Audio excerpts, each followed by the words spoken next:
And here it is, my love. Episode 6 of the Strawberry Milk Podcast Quick Sip series. We hath returned. What are we reviewing today, babe? Want to tell 'em? You know what? I think I'm gonna let you have this one. Today we are reviewing one of my favorite Star Wars movies. I think it's safe to say yours as well. Yeah, of course. Revenge of the Sith, Revenge of the episode Sith. 3. Technically episode 6 if you want to go by the order in which they're made. Pish posh. It's episode 3. All the people that are like, technically it's episode. Shut the fuck up. Nobody asked. Damn, a whole lot of L plus ratio. venom behind those tiny words, my love. Yeah.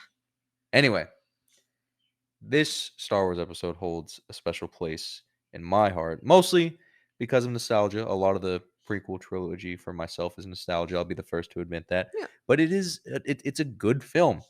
As a kid, I didn't understand the hate that like the older kids and adults were giving it. And even today, I don't understand how they could look at that and be like, this is fucking shit. I can see some of the criticisms, but I just I don't get it. I don't get all the prequel hate. I mean, listen. This is the cycle that all the Star Wars films get, and it's like what George Lucas said. He's like, these are movies for kids. No, the We original like the trilogy one. didn't get this cycle of hate from what I've heard. Oh, I heard that it did. Because No. he was like, yeah, like he's like it's movies for kids. Like that's why you guys like the prequels so much. Like this generation's kids are gonna really like these ones because they're the ones that came out when they were like. Nah, the original trilogy was like universally loved from everything that I've seen. All those like, releases, all like that vintage footage from people lining up. I mean, shit, I could be wrong. I think maybe it was Rocky with A New Hope, but like Empire Strikes Back and Return of the Jedi, like older fans aside, even like, people that are our age just bust their nuts. They're like, those are the two greatest films in the I series. love Empire. They're not. I didn't think Empires were fantastic. It is fantastic, but everyone's like, it's the best. They always put it like number one. No, but It's my number 2. really? Honestly, none of the original trilogy is like top 3 for me. Rogue One. Well, Right? well, if we're talking about all the Star Wars movies, Yeah, yeah, yeah. but that's not what they're here for, my No, love. but no. We Right. gotta we gotta Listen, we gotta get to the facts. listen. Rogue One, Is number 1, yeah. Empire. Right. If this is your list, yeah, I'm not gonna agree with you okay. off of something I just said isn't in my top 3. And Attack of the Clones. Really, you like Attack of the Clones?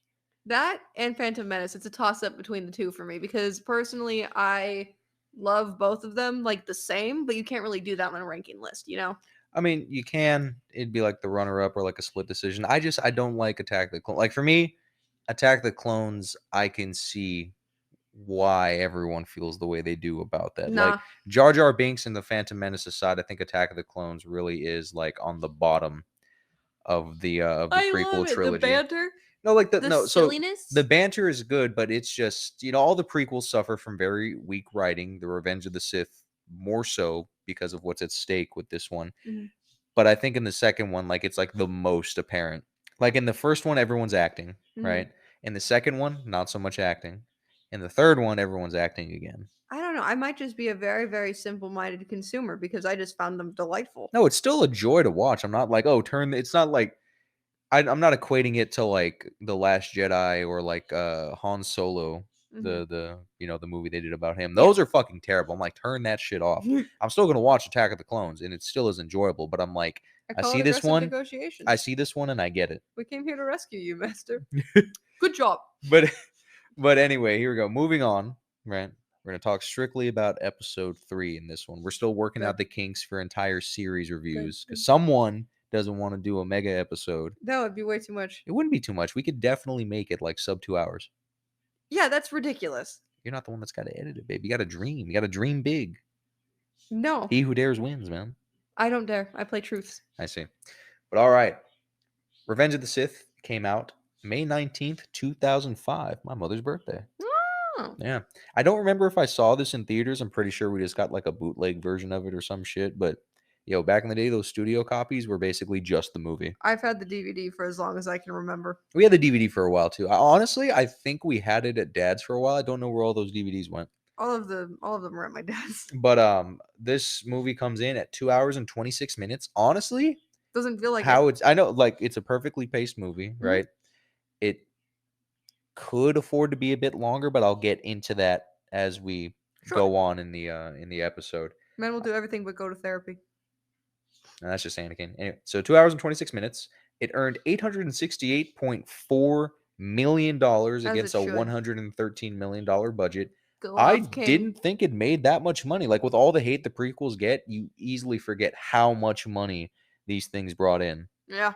Oh my God. IMDb gives it a rating of 7.6. Rotten What? Tomatoes has a 79% critic What? score. And this is the first movie we have where the audience score is lower. Out of 250,000 reviews, Oh, that's why. It's those 66% fucking review is the bombers. is the average that's coming in now.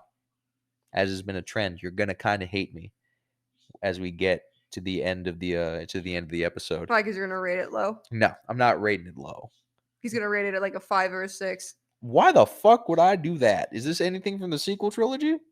Mm. Exactly. Exactly. Anyway, you obviously know it's written and directed by George Who's Lucas. that? Now, George Lucas obviously has had an extensive career. The man's about to be 80 next year.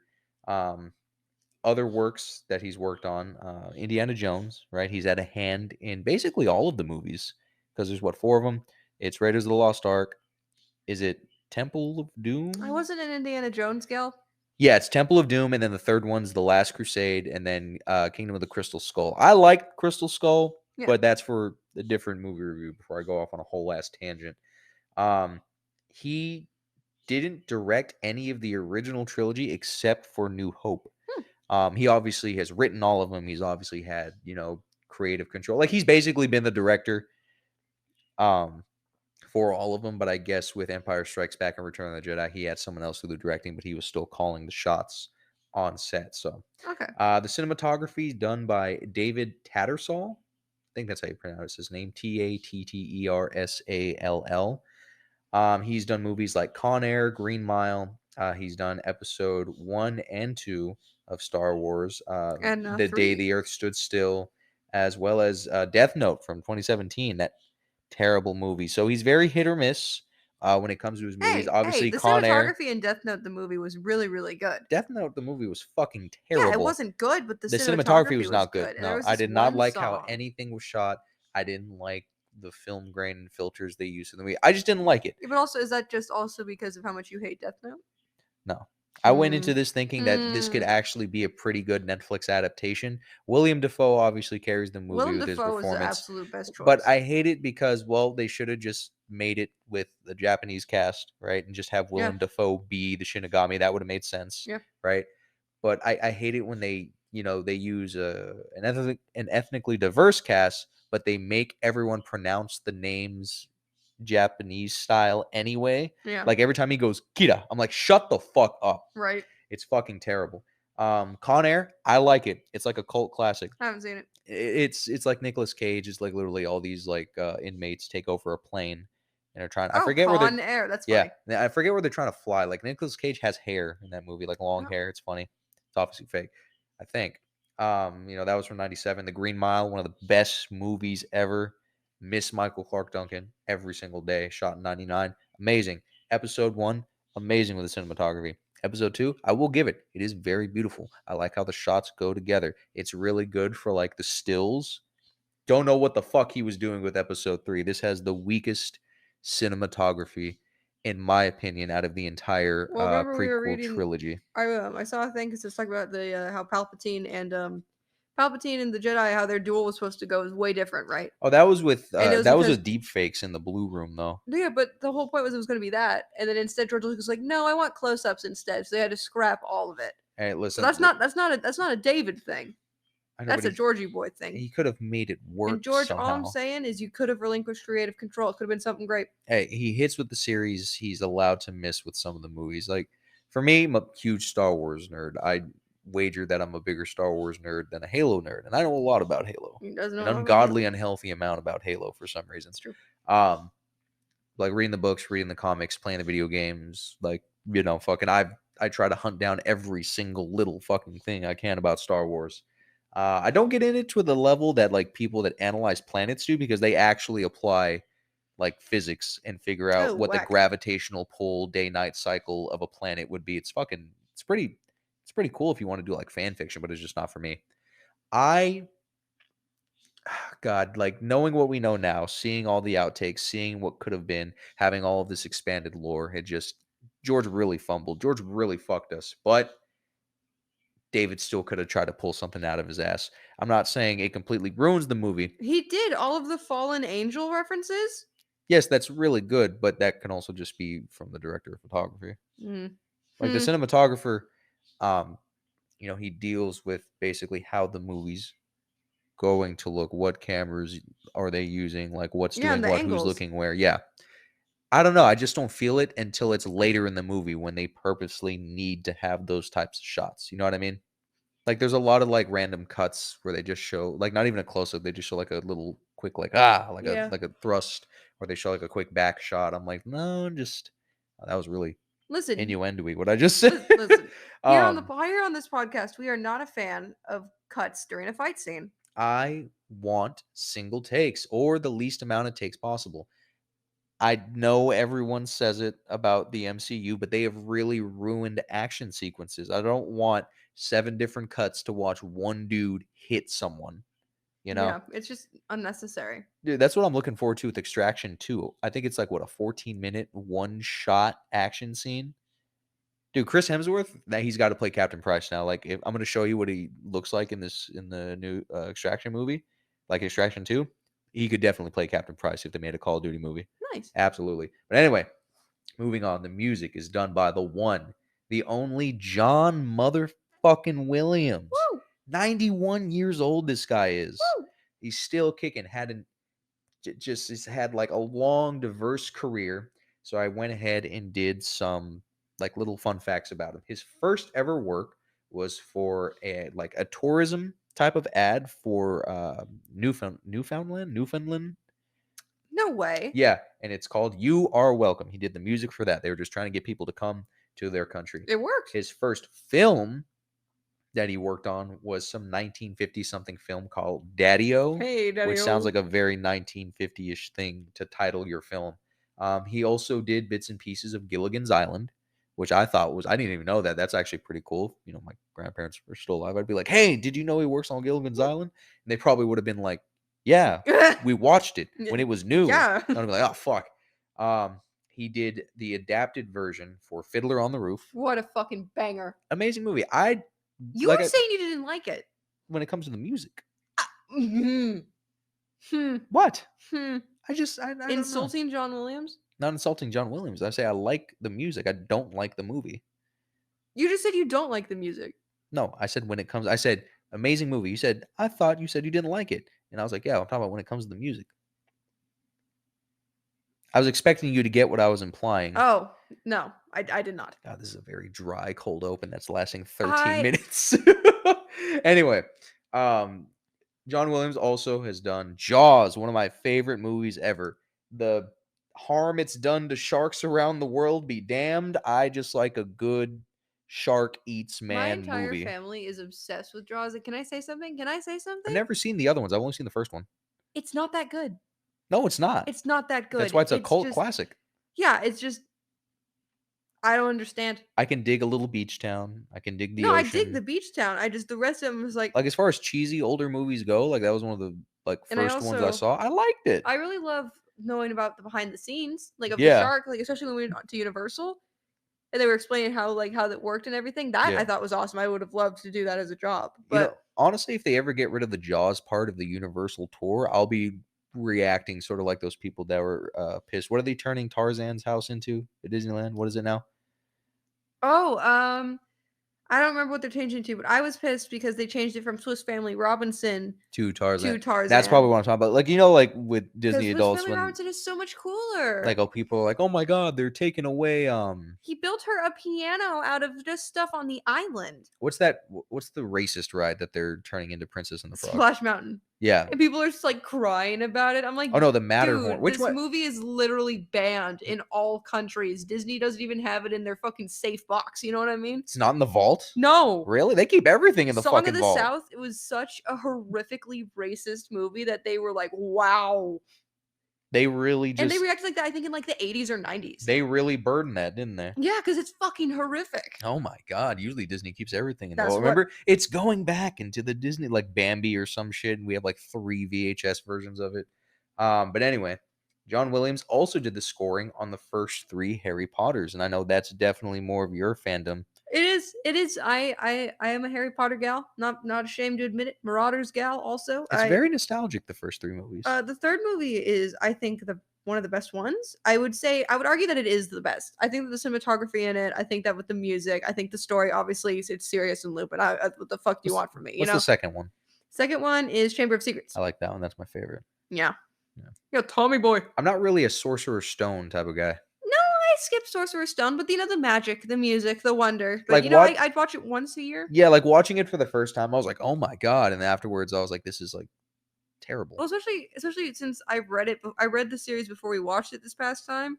So when I was reading the first one, I was like, okay, move on, move on, move Yeah. on. You know. Um, 'Cause also, I just don't like where's like how many Harry Potters movies are there? 7? seven. 7? Yeah.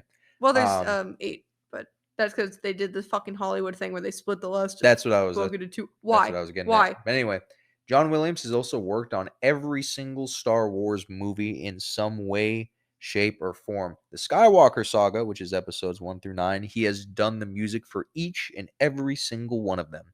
Yeah, it's John Williams. George Lucas reached out to him, for him to George Lucas asking John Williams to take a risk on him and do the music for his space opera. Yeah, Obviously, the rest is killed history. it, It was a huge hit. When dude. Just Empire Princess came back Leia's theme around, alone, John Williams was across more the than happy to come back stars. for the collab. Same thing with Episode 6 when George was pitching the prequels in late 90s, early 2000s.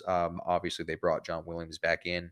Unfortunately, well, fortunately for John Williams, because he deserves the rest, but unfortunately for Star Wars fans, if there is more like main trilogy-ish movies, like how they're announcing a new movie that's going to be set like what, What? 15 years after the What? the Rise of Skywalker. Yeah. I don't know Why? if it's a trilogy. I Why? don't know if it's a trilogy. I think it's just gonna be one. Daisy Ridley is gonna be reprising her role Let as it the Rey. fuck However, go. however, there is a lot of hope for that one, right? Because its title is the same as what people consider the actual sequel to in the Skywalker saga. Because this is where Admiral Thrawn's brought it. I can't remember the title of the fucking books because I read them when I was like a kid, and I like have been seeing this stuff resurface. But Mara Jade, like Luke Skywalker, what should have been Luke Skywalker's actual fall of the dark side, and resurfaced back to the light. Like this is what it's actually supposed to be.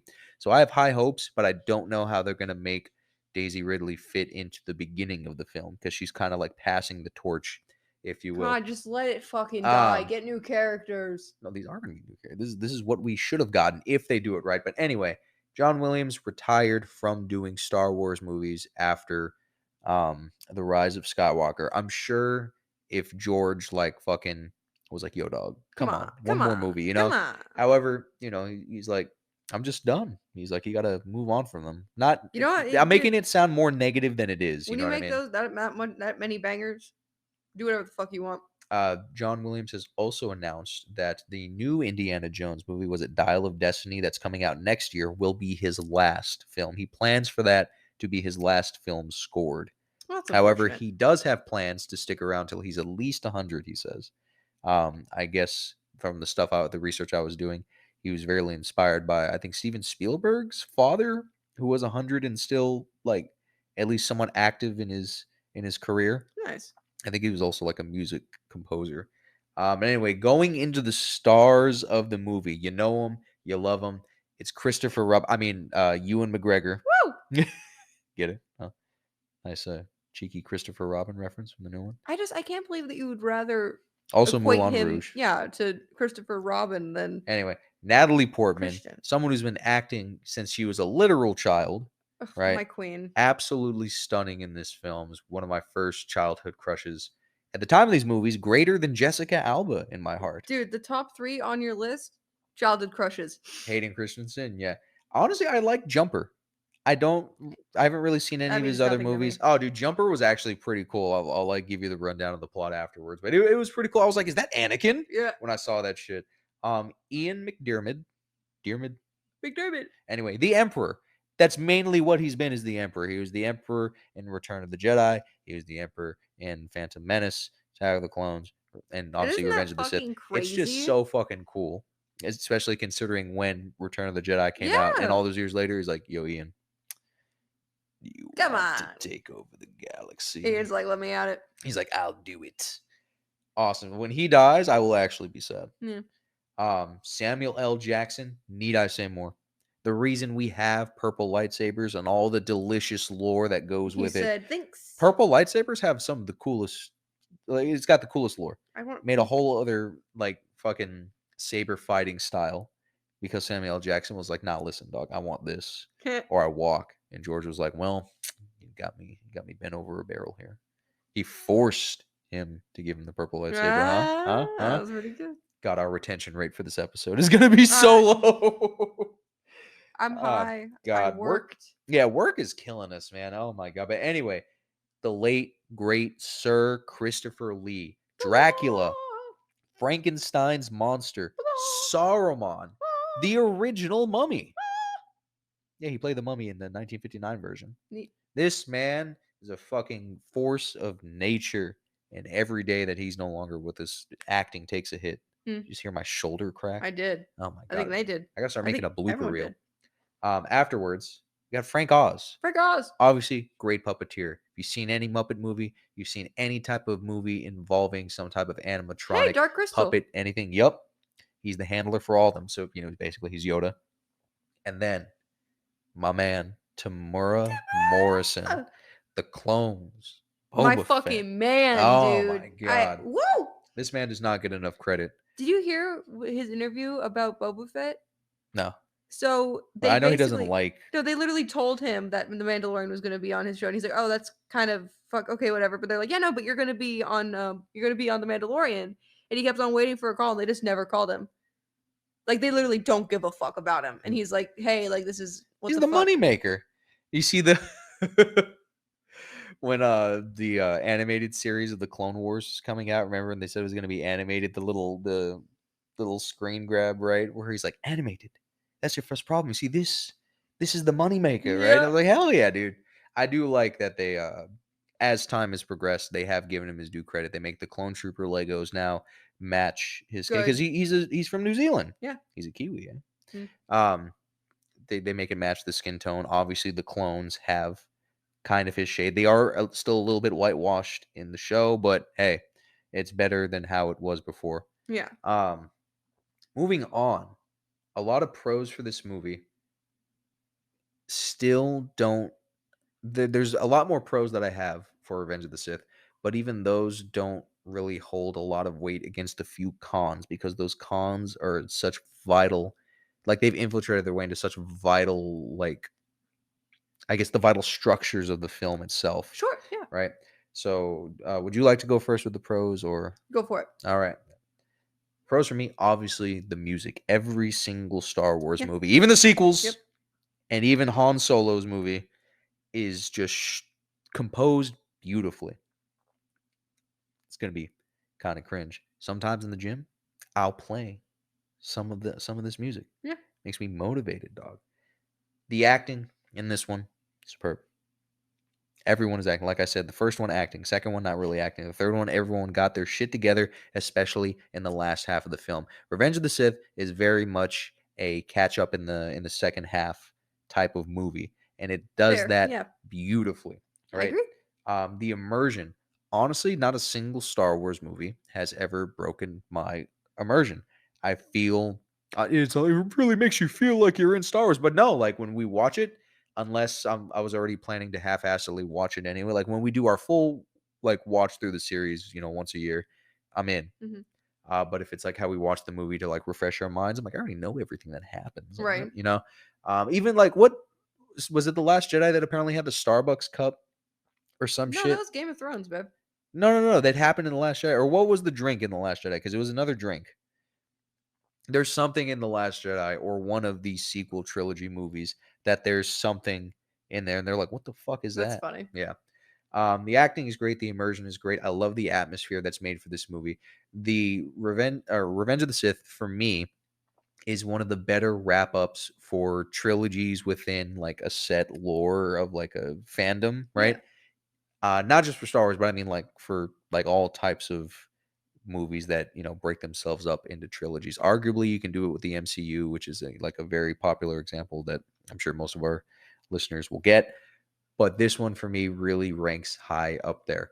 Um, Obviously, these days, because we have all the extra lore, I'm kind of metagaming a bit. But even as a kid, I was like, this is fucking awesome, right? Yeah, And then because I'd already seen all the other Star Wars movies, and now, whenever I watch it, I'd be like, damn, and it just goes straight to New Hope, just like that, right? just like that. It's just it's really good. You know what's on the line. You know what's coming. Like how a lot of people say it's kind of a universal feeling in the fandom. You wish things could be different by Mhm. watching this movie. You wish that Anakin wouldn't fall to the dark side. You wish that the clones wouldn't have to turn on the Jedi. You wish, but it's still gonna happen, and you have to sit there and watch it happen. Wasn't there some quote about it that was like, "But this happened a very like a long, long time ago." It Yeah, was in the book. in the book. Oh, You cannot change these events. You cannot oh, change. Call it a meme, call it regurgitated information if you want to. The fandom feels this way so strongly that it makes its way into every new piece of literature, every like new little tidbit that they come out regarding the Star Wars franchise. Like, look at all the stuff that was popping back up when the Kenobi series was launching. yep. Oh my god, it was something different. My favorite Um, scene is the Order favorite scene. 66. We're not talking about the scenes yet. Well, you just No, we're still going. no. But that is a really good scene. I honestly, yeah, again, like I said, you're gonna hate me as the episode goes on. The visuals of the movie, absolutely amazing. I don't care that now that it's 2023, we can tell that this fucking 2000, the fuck was it, 2005 movie. You can tell when they're in a blue room. You can tell when they're in front of a green It screen. adds to the charm. I'm just like, I don't give a shit. It's still pretty fucking It's cool, fun. right? It has some of the most The beautiful elevator. scenes of like planetary shots. The second one though, I will give it to that one. They have the most beautiful like B-roll nature shots of the franchise. Still doesn't save it. But like a lot of the stuff showing like the last glimpses of Coruscant, like the glimpses of just the grand scale of some of the space battles that we see taking place, the Jedi Temple when they're The marching upon scaling it, is fucking just whack. oh my god, Mustafar. Oh my god, dude. Um, what are your pros for the movie, my love? Honestly, same as Well, yours. I'm doing a lot of talking. I Well, don't I want know it to think it's one this side. is a you heavy episode. What do you mean? We both equally love this No, movie, we do. That's why we or you're have. just too high? I'm also high, but we Damn also it! have the same things. All right, a con for me, like I said, the writing. The Yes. prequels suffer, absolutely get throttled by weak ass writing, Mhm.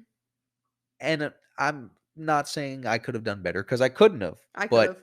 like oh my god, like all the memes, right? It's like in the books or like in comics or like what was originally written, right? It's like I don't like this or that. It reminds me of being a slave. It's like what he keeps is like I hate sand, you know. Yeah. Chancellor Palpatine is evil, like, bro. Literally. Somehow Palpatine returned, but anyway, Ugh. yeah, this where the prequels walked so the sequels could run into bad writing. Ugh. Absolutely terrible. Like I never really understood the term childish dialogue, which again they're kids movies, but hell, look at Puss in Boots, The Last Witch, and Gonto, like a whole bunch of kids movies that have great, diverse, deep writing that the kids will have seeds implanted for critical thinking later on, and then the older kids and adults can actually catch on and be like, that's pretty This clever. movie was the first movie I've ever heard the term "wooden" be used as an adjective for a performance.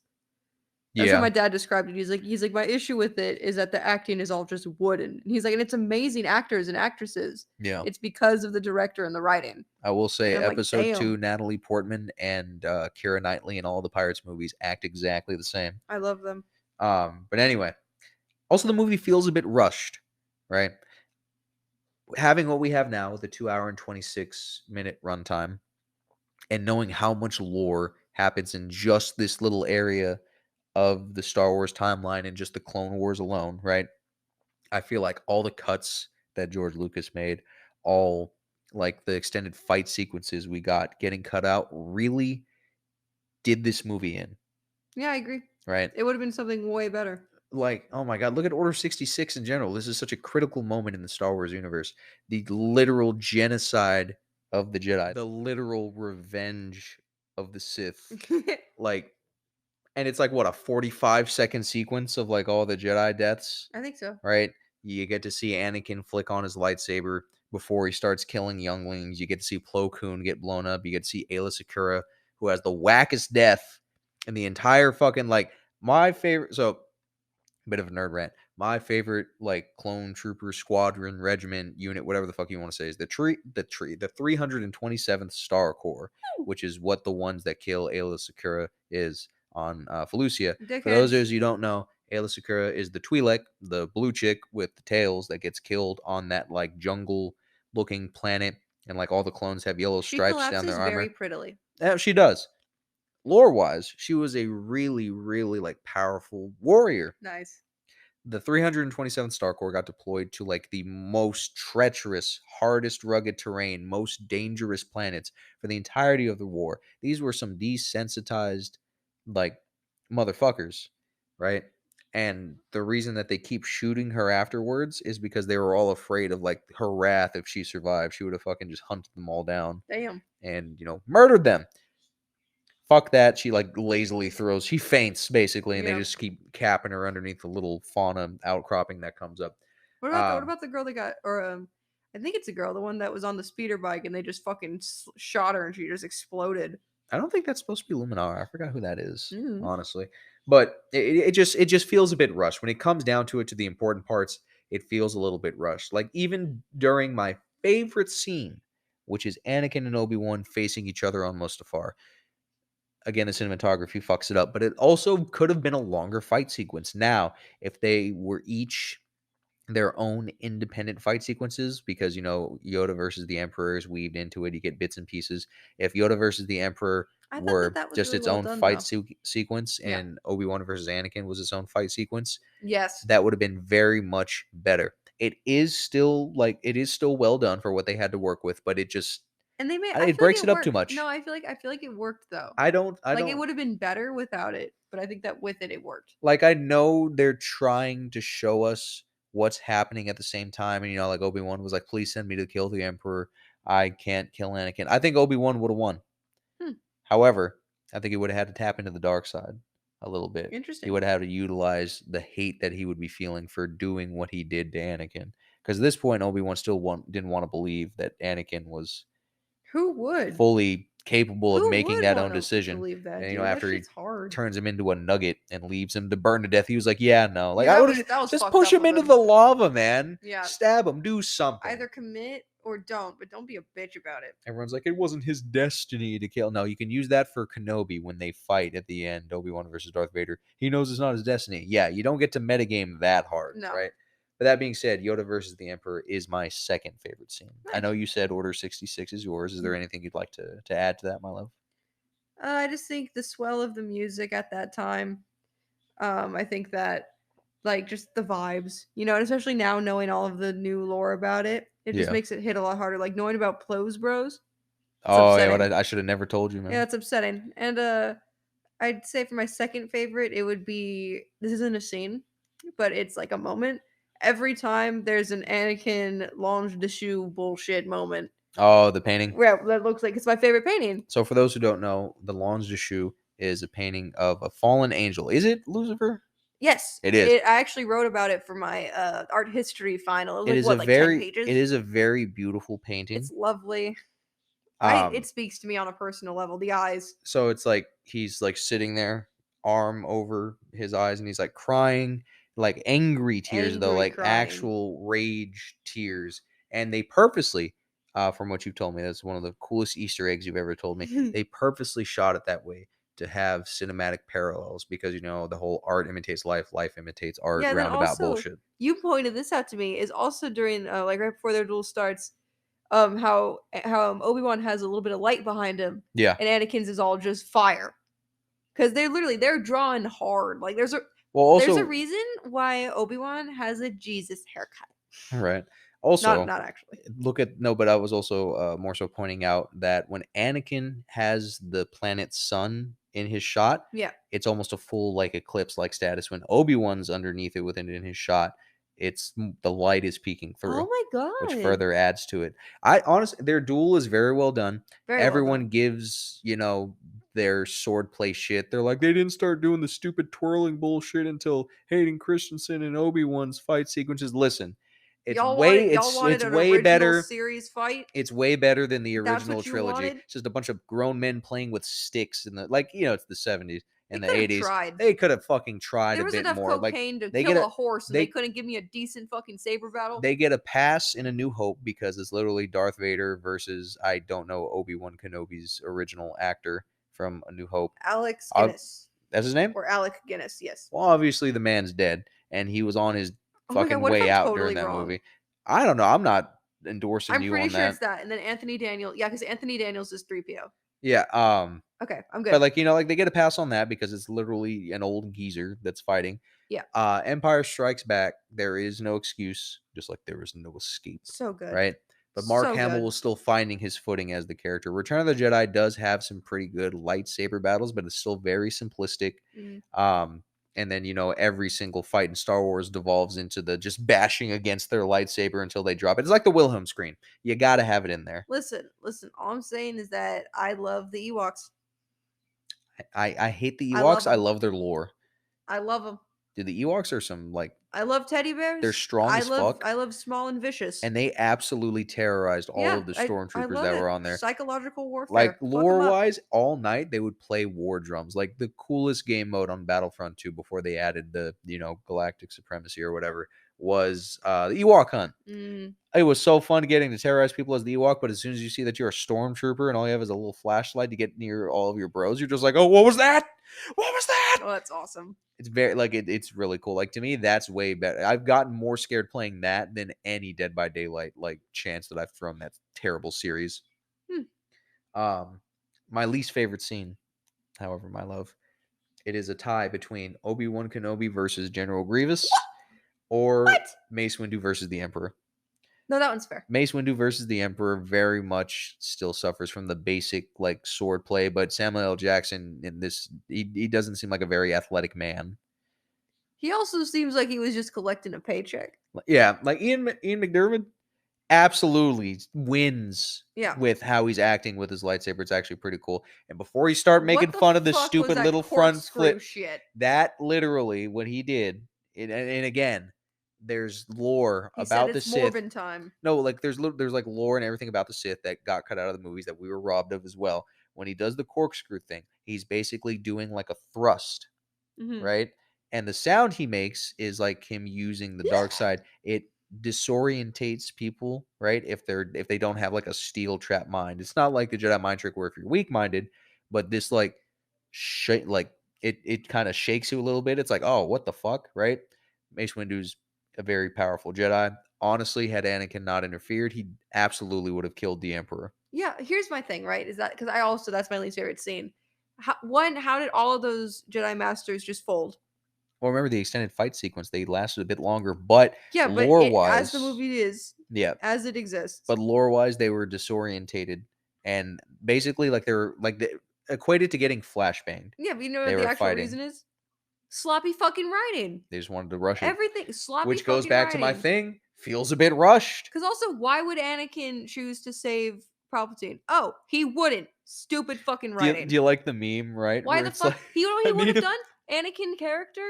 He would have gone to see Padme Yeah. and talked to her. You know what? Have you seen the meme, right? God. Where it's like, you can't kill him. He must stand trial. It's not the Jedi way. And Mace Windu's like, how about this? You let me break the Jedi code this one time, and I'll let you do it at any time of your choosing. Yeah. I'll even defend you in front of the council. And Anakin was like, can I formally marry Senator Padme Amidala so that she can receive the medical care she requires? He's like, that's oddly specific, but yeah, roll credits. Yeah.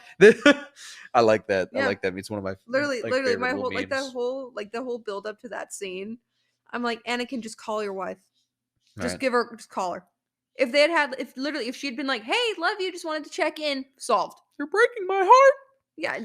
The robot chicken 'Cause skit. also- She's lost the will to live. Yeah, but also he wouldn't have done that. Nah, he probably would have assaulted the Jedi Temple. He wouldn't have. No. I mean, like he wouldn't have choked Padme out and been like, "You turned her against me." I'm like, okay, fucking psycho. Well, remember, he's under the. So he's in the clouded opinion that every single Jedi is an enemy of the state, right? And him seeing Obi-Wan, who was a stowaway because Padme didn't know she was on the ship, Yeah. right? She was just gonna go and try to Talk to help him. Anakin, Yeah. right? She's like, hey, babe. Him seeing her there, or him seeing Obi-Wan standing there was like, "Oh my god, they've even gotten to Padme," and, like, the dark side's, like, clouding his mind. He's like, "You fucking bitch." And Mm. then he's like, "Wait, I should be mad at Obi-Wan," you know? Um, but with all of that, right? With the cutbacks that we got from what could have been a longer film that probably would have done a bit better, for Oh, the lack of Padme's writing. burial scene, very pretty, very good. That is a very sad I like all the Beautiful. little Easter eggs you have there, like, she has the, like, necklace that Mhm, he made for her. mhm. You They get to purposely see, like, keep her belly, yeah, like her pregnant belly, because they didn't want anybody to know that the children survived. yeah. And, like, I think that's some shit because they don't really, like, mention it in the movie, It's a stark but, diff like Anakin slash Darth at this point, right? yeah. He thinks that he's lost his wife and his baby. He's no baby. Oh, he knew it was twins? No. Yeah, it was just baby. He's like, "I lost my wife and my child. Yeah. Like, I killed both of them. I am a monster. This is why I am like," It is a really you know? satisfying, end to the movie. He's like, I think that "No." no was weak as fuck. No, I like it. Like, James Earl Jones, give us more. You could have done more. It's the first he hasn't had time to calibrate his suit.